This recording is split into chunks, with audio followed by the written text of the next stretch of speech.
ত্রয়োদশ সংসদ নির্বাচনকাল স্বচ্ছতার ভিত্তিতে ভোট গণনা হবে বললেন সিইসি।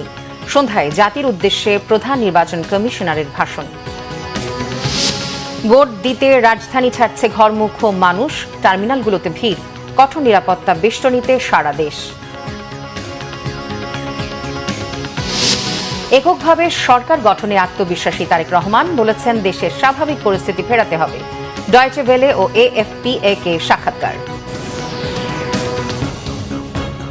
দেখছিলেন ক্রাউন সিমেন্ট সংবাদ শিরোনাম, এবারে বিস্তারিত।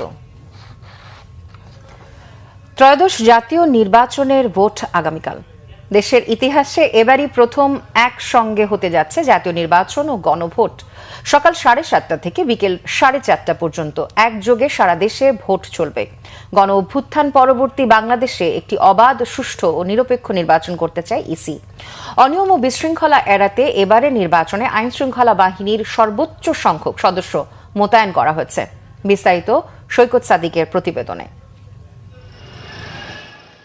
জাতীয় নির্বাচন ও গণভোটের সকল প্রস্তুতি সম্পন্ন করেছে নির্বাচন কমিশন।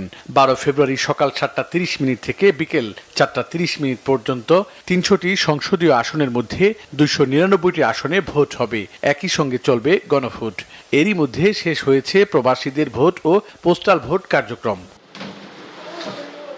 এই নির্বাচনে মোট ভোটার সংখ্যা 12,77,11,899 জন। পুরুষ ভোটার 6,48,25,154 জন। নারী ভোটার 6,28,85,525 জন। আর তৃতীয় লিঙ্গের ভোটার রয়েছে 1,220 জন। নির্বাচনে অংশ নিচ্ছেন বিএনপি, জামায়াত, এনসিপি, জাতীয় পার্টি সহ মোট 51টি রাজনৈতিক দল।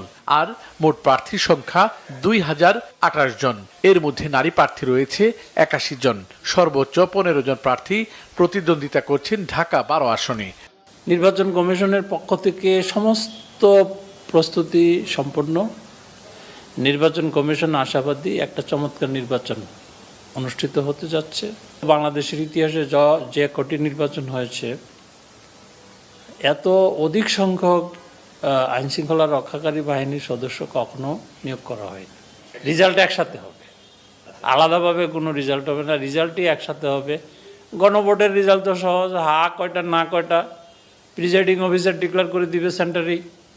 তারপরে প্রতীক ভিত্তিক কোন প্রতীকে কে কত ভোট পেয়েছে সেটাও তো আমার প্রিজাইডিং অফিসার কেন্দ্রের তাৎক্ষণিকভাবেই ঘোষণা করবে।